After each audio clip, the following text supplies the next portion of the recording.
This is the European edition of Breaking Banks, the world's #1 fintech podcast and radio show. We bring you the European unicorns, startups, founders, regulators, and leaders innovating the rapidly evolving fintech scene today. A truly localized podcast with both English and local language content, with some of the world's most well-known hosts and influencers in the fintech sector globally. Join us every week as we explore what makes the European Union a phenomenal proving ground for many of the fastest growing fintech plays in the world today. Okay, let's roll.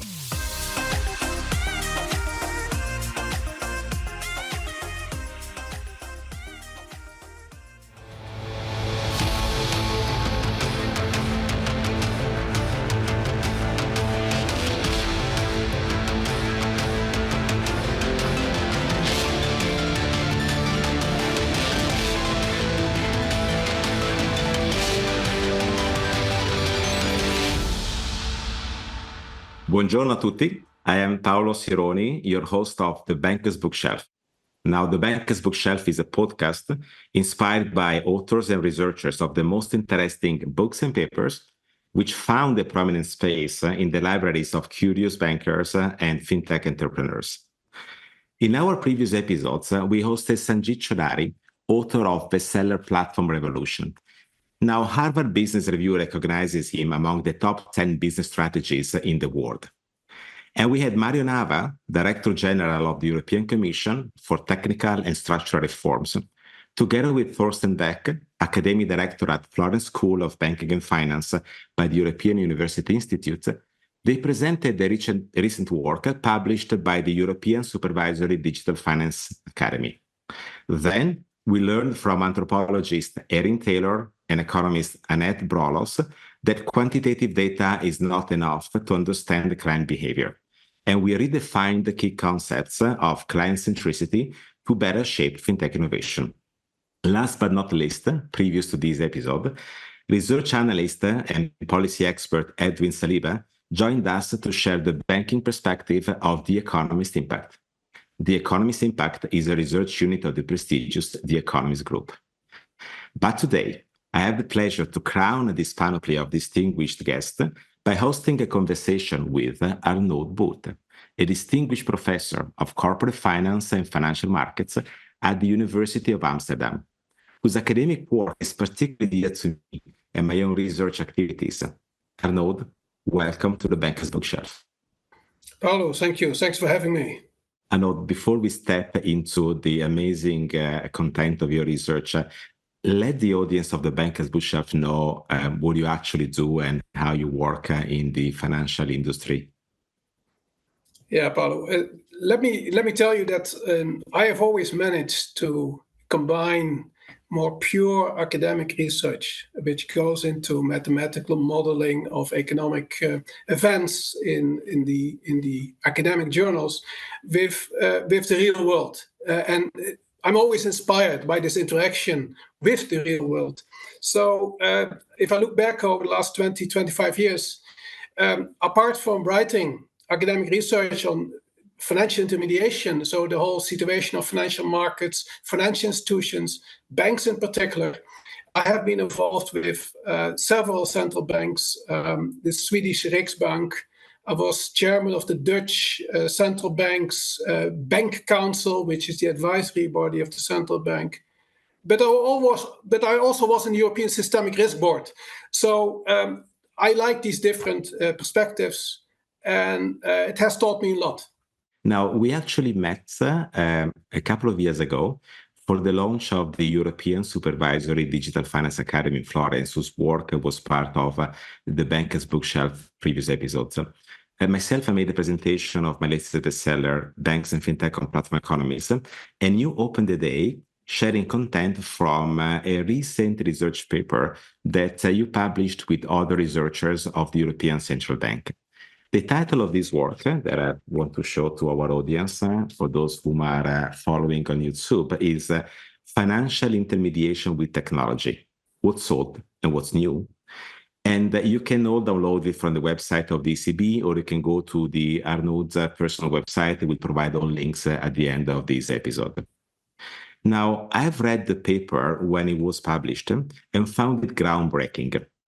I want to know, Arnoud, if you can explain to us in simple terms this conceptual framework that you depicted in this paper, financial intermediation and technology, what's old and what's new. How can banks and fintech exert market power? Yeah, Paolo, thanks. Thanks for this excellent introduction. What we were after was, we see many technology developments, information technology developments. But in a sense, that's not necessarily new in financial intermediation in banking. We have had many rounds of technology changes. Think about the ATM, the most simple one, or online banking. So we were after what is the current changes in information technology, how can it impact the industry, and what are the essential dimensions? And that's the core of the paper. We were a long time searching for the essential dimensions, and in the end, they were kind of obvious. One crucial dimension is this information dimension, that information, meaning databases and the processing of information, become, due to fintech, due to this information technology, wider available and potentially also available in a proprietary way. So wider availability, but also potentially within few players. So that's the information dimension. And the other dimension that plays a key role is what is what we call, and you already introduced it, we called it communication. So we have information, and we have the way that institutions link people, services, and other things together. What brings people together? And there we see the other major development. We see that platforms, think about the Amazon platform, where you can buy all kinds of different things, but also some type of financial services already. Platforms are becoming more important. And in terms of communication, the most obvious one, obviously, is the iPhone, the apps that we have. We no longer see a bank, we see the app on the telephone. So we have two major developments. One in terms of availability and processing of information, and the other is the interfaces. How are things linked together? The interfaces, like platforms as the most prominent example. So those are the two key dimensions. And once you look at these dimensions, you see that banks are if I take banks as a central point, because banks will become less central. What is a bank and not a bank, we can talk about it a long time. But let's use the word bank as we know it. The bank as we know it is basically has a distribution network, has a clear connection to customers based on its distribution network. So it is, in a sense, a first point of contact almost with customers. And traditionally, banks would have some market power in that role, because in order to get to the customer, you need a distribution network. The search cost would otherwise be enormous. So what we have seen is, and that comes to the communication dimension, that the search costs have come down enormously. That started with the internet, and it was further facilitated with platforms. On the internet, platforms readily suppliers and the customers can find each other. So the distribution network of a bank as a way to overcome search cost has become less important. So that's one dimension. And the other one is the dimension of information. Banks obviously have more information today than they had in the past, because it's easier for them to collect and process information. But all kinds of other players have come up that potentially have even more information. So even more information, think about, if we use Amazon today as the example of big tech, and big tech are the platform operators. That's how we define big tech. And we distinguish it actually from the more narrow concept of fintech, which is automation, the use of information technology to improve products, to improve processes. So fintech is, in a sense, what a bank can acquire by itself.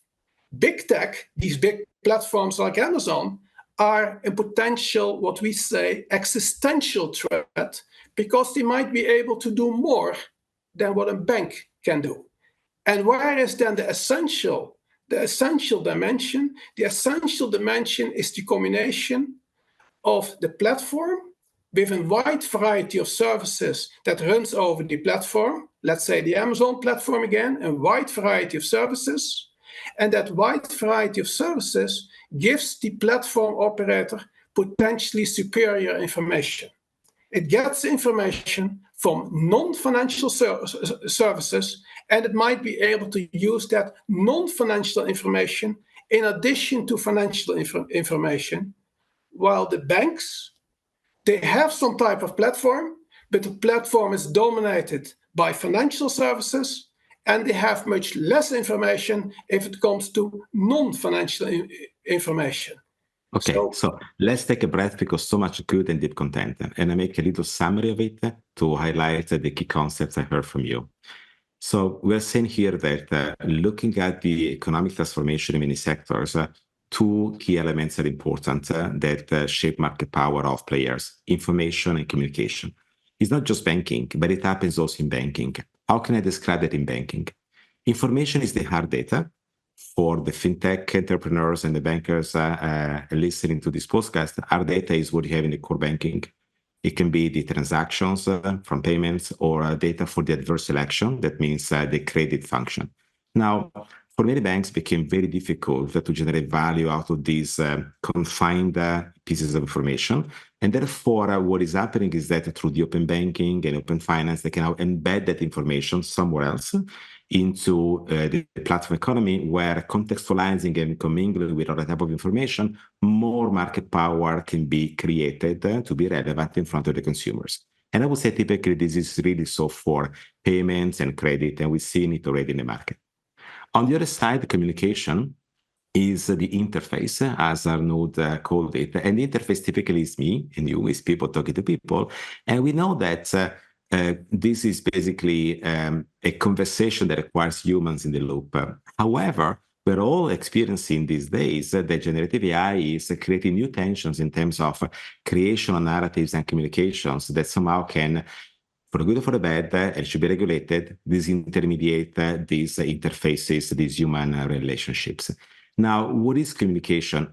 While information is the interest rate margins and the payment transaction fees, communication tends to be fees for advisory or positioning of investment products, which is a growing space for generating returns for many banks, in particular in those countries where interest rates were negative for a protected period, like Europe or Japan, but still remains relevant in a world where interest rates go up, replenishing interest rate margins, by credit risk, by buy them back after some time, because the credit cycle is not shining as we would all want. So now is understanding the key elements of how you use technology to reposition information into external ecosystems and redefine communication better and cheaper in front of consumers, that banks can leverage these two elements to exert this market power. So now, Arnoud, you're saying that typically there is more, and I concur, analysis on the role of hard data than the role of communication, right? So, but you expect that, and we're seeing it in the market, that communication will be more discussed going forward as a key mechanism to engage with clients. Is that so? Yeah, let's take also this link that you clearly make, with market power. So traditionally, the distribution network of the bank gave a lot of market power. It gave the bank information about the clients. It made the bank have this first point of contact with the client. It was much difficult to get the client away from the bank in a sense. What we see with the platforms, and the platforms that they open up in a sense, they become the point of contact for the customer. The bank delivers services to the platform, and actually the bank now suddenly faces also more competition from specialized players that have access via the platform to the market as a whole. So the distribution network of the bank, in a sense, has been replaced with this platform, which sometimes there might be a few banks that are able to recreate a platform which is competing with the platforms of the Amazons and the big techs of this world.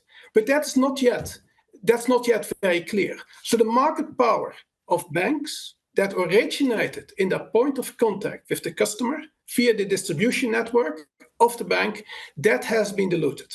And that market power is, in a sense, replaced by the market power of the platform, together with the bigger information set that the platform operator like Amazon can acquire. And there comes in the point that you're making.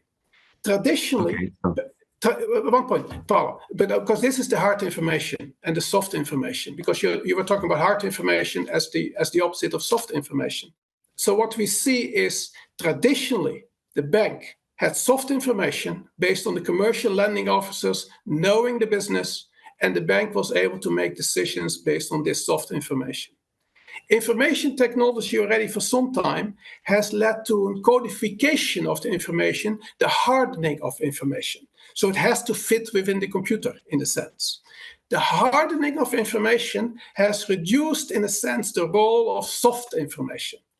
And what we see now is that the platforms that use much broader databases, also behavioral databases, where we buy, sell stuff, what we buy and sell, when we buy things and sell things, that type of information, in a sense, is becoming superior. It looks like soft information, it's almost behavioral, but it's being codified. And there is the market power, potentially, of the big platform operators being superior to the banks. It is a fascinating perspective. And now, you talked about how the data. So for a moment, let's focus on the information-related innovation. Using data can definitely have positive effects, but can also lead to negative externalities. So power comes with responsibility. You identify some key trends in the innovation with our data, but also key concerns. Which are them that we have to consider? Yeah, Paolo, any development always comes with concerns. Obviously, the market power that we have been, both of you and I have been discussing so far, the market power that comes with the platform and with the superior data is something that needs to be contained. Because the network, we call this as economists network effects. The network operator, which is the platform operator with superior information, could basically keep others out and make things less competitive. So how do we contain the market power of big tech? And that has to do with their superior information and potentially superior access to the customer base. So that's one key concern. So market power, as it was before with banks, actually, because we also were concerned in the past about market power of banks. Because so far, in a sense, banks have been consolidating to protect their position. They are becoming a little bit like dinosaurs of the old world to protect their position. And you have to make sure that markets are sufficiently open and that finance is competitive. So that's one key concern. The other key concern is once platforms become very important, we get all types of operational risks and cyber risks. They can be enormous, those risks, as we already see. If the payment system doesn't work because of cyber attack, economic activity falls down, dies out. So cyber risks, operational risks become crucially important. The third one, privacy concerns. As we know, all this data being collected, which to a large extent is even public data, behavioral data, where we buy things, what moment of the day, all these type of things, where we travel. There are privacy concerns. And to what extent are we willing or do we need to contain these privacy concerns? And there is not one answer, because you see that the new generation might be more relaxed about it than the old generation. It is also not a discussion which is special to financial services, because think about healthcare. If I get hit by a car on the street and taken to the first hospital, I want the hospital to have access to all my medical information. But that's a random hospital I'm getting to. So apparently privacy concerns are not being dealt with in that case. They have readily access to my medical data without my approval, because I might be unconscious. So we have all types of risks. And then maybe the last one to mention to start out with, you may have others that we highlight, is once you are more dependent on hard information, and in a sense that's what's happening, hard information. In general, the economy is going to look more alike. Behavior is going to look more alike, meaning we're all simultaneously going to buy something or sell something. So the risk in the economy, the depth of a down period and the ups of a good period are typically going up. The economy becomes more volatile. And that's another aspect of the revolution that we are currently part of. We saw that many banks have been closing branches in the recent years. According to a recent analysis we made for the latest global outlook of banking and financial markets, we saw that more than 30% of the branches of German banks or Italian banks disappeared in the last 15 years. But you also know that in the UK, we now have 80% less branches than there were 15, 20 years ago, essentially. And that started way before the global financial crisis, which is actually creating another concentration, if you like, of these aspects. And poses different, if you like, concerns and opportunities in terms of how to remain relevant in terms of communication, especially with the individuals and the local communities. So you talked about innovation with information, and what about communication? What do you see here, thinking about the transformation of the banking channels? Yeah, Paolo, if you look at here, my country, the Netherlands, you can walk around here for days without seeing a bank branch. It's 99% has been closed. 99%. There's hardly a bank branch left. So if you look at the communication channel, a lot of my research, particularly early research, it was about relationship banking. And relationship banking, you and I, we might not be the youngest generation, but I think many people, when they talk about relationships, they talk about people meeting each other. So they are talking about interactions between people. They're talking about more soft information that you get by observing somebody, by trusting somebody, by knowing somebody. So the question, one important question on the communication front is, what is happening to relationships? Because relationships can also give a distinct competitive advantage. Because we can compete, you and I can compete on the price, but that can be imitated. You can lower your price, I can lower my price. But relationships are more difficult to imitate. And if we, based on a relationship, can serve each other better, because we understand each other better, that's a distinct competitive advantage. And that had been part of a lot of my previous research. And is that now less relevant today? And that's a big question. And there, the answer might be that the tendency of financial institutions, by having all this legacy, meaning having to close all these offices, legacy of technology, legacy of people, because the people they have may not be the people for the new world. So they have a legacy of everything. Are they still able to understand the importance of having relationships with key clients, and that there is a competitive advantage? And one conclusion that we are drawing is that there is, apart from the technology that makes relationships more difficult, there is also, due to all the changes and banks looking inside instead of outside, they are investing less in relationships. So that means that banking becomes, or financial sector becomes, more transaction-oriented instead of relationship-oriented. And if that's the case, that will amplify potential risks in the economy. Because soft information, knowing each other, means that you can pull each other through a difficult period. so it has a time element. Your relationship is very often a time element. You are in a more difficult situation today as a business. We as an financial institution can help you. But that requires a relationship orientation. Yes. So the more myopic transaction-oriented finance is probably going to dominate. Let's say that the self-fulfilling prophecy can occur where banks are becoming more transactional and therefore they become more irrelevant in essence.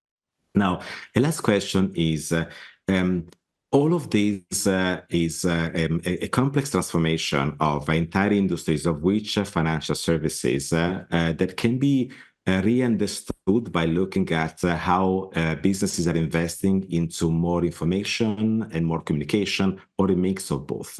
This needs to have consequences and has consequences on policymaking priorities, thinking about prudential policies, monetary policies, competition policies, and data policies.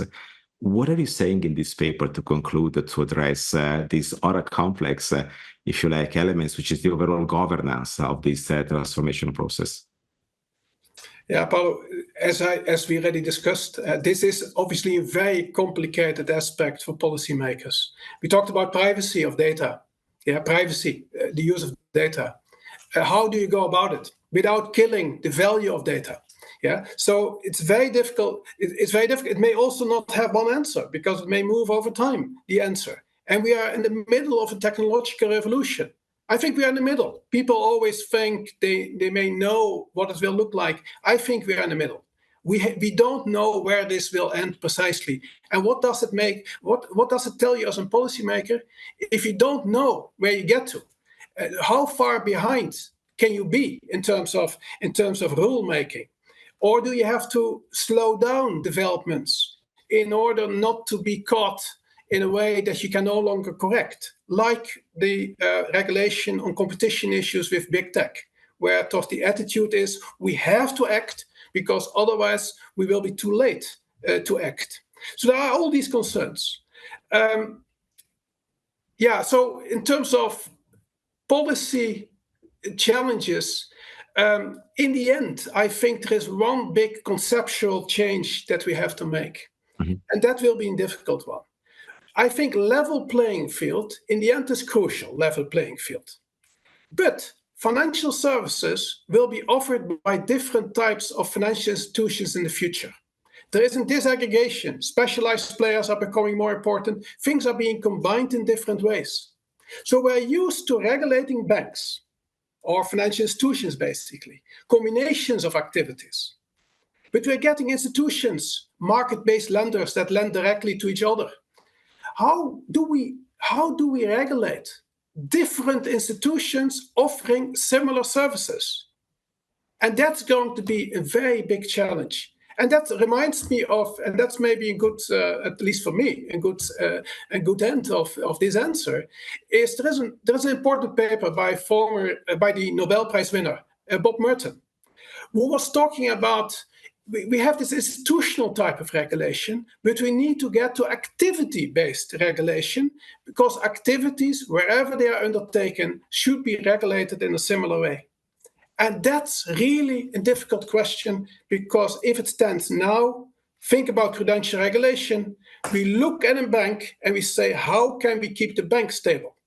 And we are much less looking at how do we get a level playing field with particular activities, regardless who is undertaking these activities. So that's one of the big challenges. Now, this is a very interesting research paper. We just touch upon the key concepts and invite everyone to download Financial Intermediation and Technology, what's old and what's new, from the web pages of the European Central Bank. But where the audience of the Banker's Bookshelf can find all of your research, Arnoud, and how they can follow your activity. So send them to my website, just Arnoud Boot, Dutch pronunciation, Arnoud with an D, Boot with an T, Boot in English, arnoudboot.nl, and you have it all together. Now, Arnoud, thank you very much for being such a wonderful guest of the Banker's Bookshelf. All stay tuned for more. as more episodes and research discussions are coming. I think that by now it is clear that the Banker's Bookshelf is our collective moment of critical reasoning. We get inspired by authors and researchers like Arnoud Boot of the most interesting books, papers, and publications, which have found their prominent space in the libraries of curious bankers and fintech entrepreneurs. With that, we can all make better informed business decisions. Arrivederci and enjoy the jingle.